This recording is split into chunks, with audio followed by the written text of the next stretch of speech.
आजच्या ब्लॉग मध्ये काय करतोय आपण सांगा, इंट्रोडक्शन द्या चला. तर काय आज आमच्या प्रिय नंदिनी प्लीज क्रेडिट घे, आईस्क्रीम आणलंय आमच्यासाठी, त्यामुळे आम्ही आईस्क्रीम खाऊन ब्लॉग सुरुवात करतोय. आणि तुम्हाला एक क्रेझी गोष्ट सांगायची होती. क्रेझी गोष्ट नाहीये, मग अशा पाऊस पडला आणि असा पाऊस पडला, एक तर दिवसभर ऊन होतं ठीक आहे, आणि त्यानंतर मग अचानक वारं सुटलं. मला तर वाटलं की तुफान आलं ठीक आहे, आणि ते तुफान आलं आणि असं खतरनाक वारं सुटलं. I am not even kidding or एक्झॅजरेटिंग okay. आणि मग पाऊस आला, धो पाऊस पडला 15-20 मिनिटं आणि तो बंद झाला. आता कोणी म्हणणार पण नाही की मगाशी पाऊस पडला. मला सांगायचं हेतू हा आहे की मगाशी पाऊस पडला आणि तरी आम्ही आईस्क्रीम खातो. त्यांना माझी बकबक आवडत नाही गायस. सकाळी घरी जाणार आहे सुद्धा जाणार आहे ठीक आहे, आणि मग मी घरी जाऊन पण ब्लॉग करेन ठीक आहे. खूप कठीण असतं घरी गेल्यावर ब्लॉग करायचं. अगे गे मी बोलायले ना, हा खूप कठीण असतं घरी गेल्यावर ब्लॉग करायचं, पण मी ट्राय करेन. खूप गोंधळ असणार आहे, सगळी येतील, म्हणजे आय होप सो सगळे येतील, पण बघू काय होतं. त्या दोघी तर घरी नाही चालल्या, ही जाईन आय डोंट नो, पण ही बघा ही तर घरी नाही जाणार आहे. का नाही घरी जाणार आहे तू? कारण मला 15 दिवसांनी लगेच गणपतीला घरी जायचंय आणि मी आत्ताच जाऊन आले. आता घरचे हाकलून देतील. आणि ती खूप लांब पण राहते गाईज, आणि मी जवळ राहते आणि ही तर खूपच जवळ राहते. त्यामुळे आम्ही हॉस्टेलवरून कधी पण घरी जाऊ शकतो. जर तुम्ही कधी हॉस्टेलवर राहिला तर तुम्हाला आमचं दुःख समजू शकतो, नाही तर नाही समजू शकत. तुम्हाला खरंच नाही समजू शकत. कुणाला मिस करतेस तू सांग जरा? कॉलच येत नाही या रूम मध्ये. जरा हातचा झाला एखाद्याचा जीव कॉन्टेंट भाई कॉन्टेंट. जीव नाही जाणार आहे तिचा गाईज, चिल मॅडा, तुम्ही नका टेन्शन घेऊ.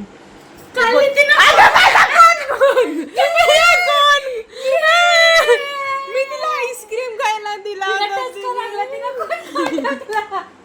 वो उसको जो मिला है वो लास्ट वाला कौन है जो हम जिसको प्यार ज्यादा करते हैं उसको देते हैं, ऐसा कुछ तो है ना.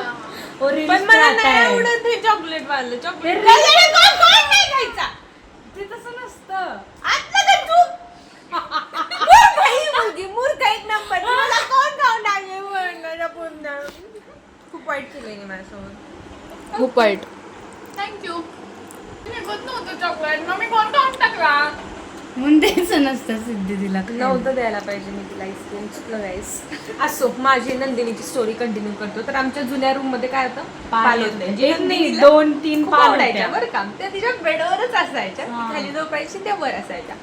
पण ह्या रूमवरला जेव्हा आम्ही शिफ्ट झालो, इथं आली पहिल्या दिवशी आमच्या मागं पण त्यानंतर ती गायब झाली. ती गायबच झाली. परत ती पाल सापडत नाही. आता नंदिनीला तिची आठवण येते. रिकामा वाटतं. त्या रूम मध्ये कपाटात पण पाल होते आमच्या. कपाटात कपड्यांच्या मध्ये गेले असते. सांगण्यासारखी गोष्ट नाहीये, चांगली गोष्ट पण नाहीये, पण तुम्ही ऐका ठीक आहे. हॉस्टेलमध्ये हे सगळंच होत असतं. आणि आमच्या हॉस्टेलमध्ये तर खूप काय काय. हा, तुम्हाला जर जाणून घ्यायचं असेल तर एकदा विजिट करा. जरा ती थोडीशी अशी आहे.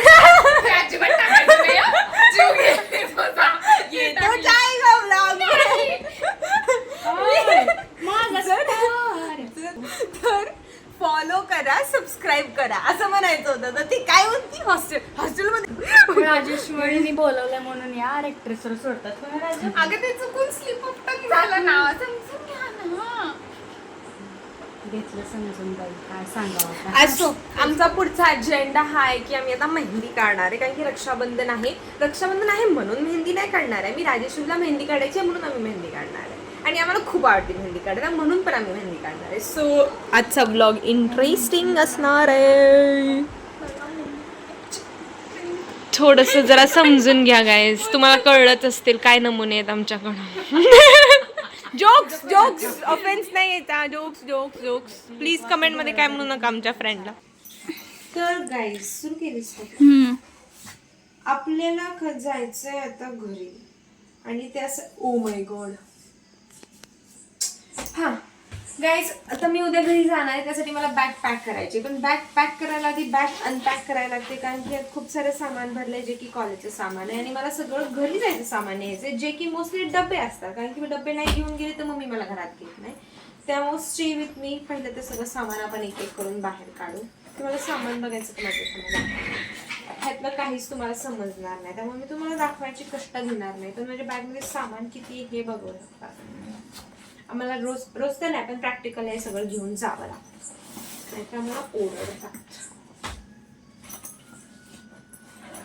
ठीक आहे, आता आपण हे सगळं काढलंय, पण आता हे काढलंय, आता हे नीट ठेवूयात, मग आपण पॅकिंग सुरू करूया. भेटूयात थोड्या वेळात. पहिलं तर सगळ्यात इम्पॉर्टंट डब्बे पॅक करूयात आपण, मग सगळ्या बाकीच्या गोष्टी. आता हे डब्बे झाले, तर मला काय कपडे घ्यायचे मला काही माहित नाही. रक्षाबंधनसाठी मी घरी झाली मला वाटतं घरी कपडे असतील, पण आपण मम्मीसाठी एक नवीन चप्पल घेतली, ती आपण ठेवून देऊ बॅगमध्ये. आता बॉक्स घेतला तर खूप वजन होणार आहे, पण ठीक आहे. आता काय बेडशीट माझे धुवायचे, मग मी घरी नेऊ का राहू दे, घेऊन जाऊ की राहू दे, विचारतीये मी तुला. Oh, sorry.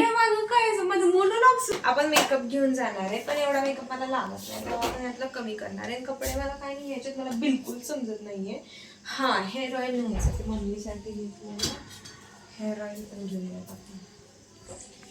नंदिनी अजून काय न्यायचं मला लक्षात राहत. गाईज, आता मी सगळं पॅक केलंय, ठीक आहे. मेन इम्पॉर्टंट गोष्टी मला सगळ्यात सापडल्यात, ऑलमोस्ट झालाय, ठीक आहे. पण माझ्या पैंजणची डब्बी मला सापडत नाही, आणि ते जर सापडलं नाही तर माझी आई मला घरात घेणार नाही. आता मला आठवायची गरज आहे की मी ते कुठे ठेवलं, म्हणजे मी असं कुठं तर ठेवलं असणार जिथून कुणी सापडलं. मला माहित होतं मी ठेवलं असणार. आता आपण पेन्सिल घालूयात, बॅग तर पॅक झालीये. छोटे छोटे सामान राहिलं ते आपण सकाळी गोळा करून यात भरूयात, आणि यानंतर आम्ही मेहंदी काढायला सुरू करणार आहे. काय ऑलरेडी मला उशीर झाला आणि अजून उशीर नाही करायचा, कारण की सकाळी लवकर उठून जायचं आहे. सो यप, रुको मैं पेंसिल पहनती हूँ, फिर हम मेहंदी काढेंगे. ओके, जाओ आप. काय करतीये? जरा इम्पॉर्टंट नाही येडी. 3000 - 400 किती असते? 3600.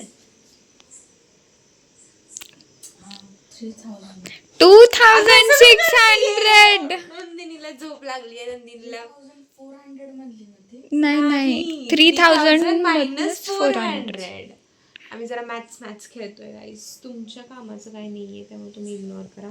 पण नंदिनीला फार झोप लागली आहे, त्यामुळे तिला काही समजत नाही. झोप नंदू, अगं तुझे डोळेच बोलायला झोप आली आहे. नंदिनीला मेहंदी नाही काढायची.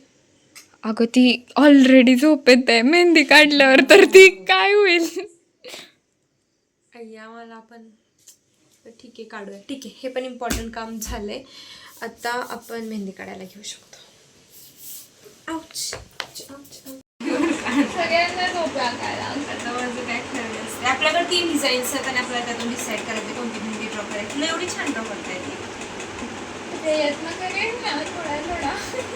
जेन्युइनली विचार नहीं कि मेरे को बिल्कुल नहीं आता है इसमें।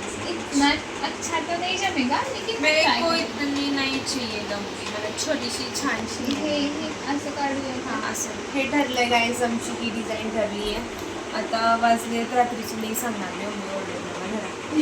आणि आता आम्ही मेहंदी काढणार आहे. नंतर तर झोपायच्या नादात, त्यामुळे तिथे झोपणार आहे.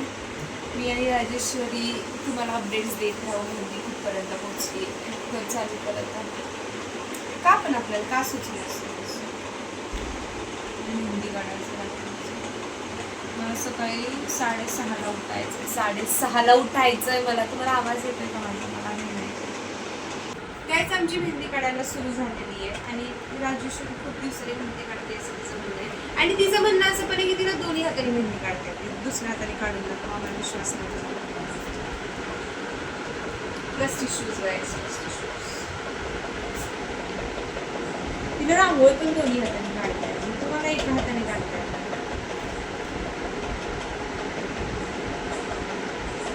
येते.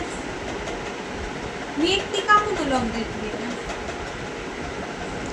जमतंय दोन्ही हाताने. मला खूप घाण झोप लागली आहे, पण तुम्हाला डेडिकेशन दिसतंय ब्लॉगिंग करण्याचं डेडिकेशन, मेहंदी काढून घेण्याचं डेडिकेशन. बस एवढं डेडिकेशन ज्या दिवशी अभ्यासात आम्ही दाखवलं, आम्ही स्टॉपर दाखवते लवकर दाखवतो. त्याचे पण ब्लॉग करतो आम्ही प्रॅक्टिस करतो, नाही लावायची.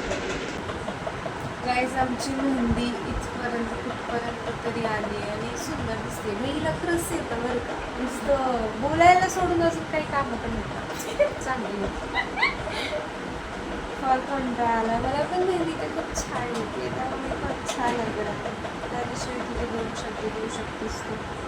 मी व्लॉग चालू केलं की मला एकटीलाच बडबडायला होतात, आणि हे असे बघत बसतात माझ्याकडे. म्हणजे काय येतं, मी भाषण द्यायला बसते का?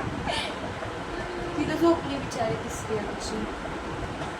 आम्ही एवढे सोबत असतो, 3रीवरून 8वर एवढे सोबत, जिथं जाईल तिथं आम्हाला विचारते तुमची एक जण जर मैत्रीण नसली तर तू 3री कुठं गेली, 2री कुठं गेली. भाई आम्ही चिटकूनच राहिलं पाहिजे, तसं श्वासच घ्यायचा. मेसमधले लोक पण ते दिदी मला विचारते मेसमधली की ती तुझी रूममेट कुठे आहे, तुझ्या मैत्रिणी रूममेटला आहेत, जेवतायत, माझ्या कशाखाली पण नाही घास त्यांच्याशिवाय उतरत. एवढी काळजी करायची गरज नो नजर भाई. बाय चांगलं आणि तर काय लोक उचलला बसले कुठल्या पॉईंटवरून कुठं गेले ना मी असं आमची मेहंदी संपल्यानंतर तुम्हाला दाखवते. इन प्रोसेस तर खूप छान दिसते. गाईज आमची मेहंदी ऑलमोस्ट संपत आली आहे.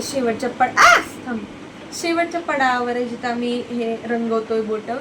आणि छान सुरुवात खूप छान झाली होती आमच्या मेहंदीची. शेवटी थोडासा झाला पण ठीक आहे, कलर झाल्यावरती चांगलीच दिसते. असं मला खूप झोप लागली. आता मी ब्लॉग बंद करते. See you guys in the next blog. तोपर्यंत लाईक करा, कमेंट करा, शेअर करा आणि सबस्क्राईब करा आमच्या चॅनलला. Bye bye, see you, good night.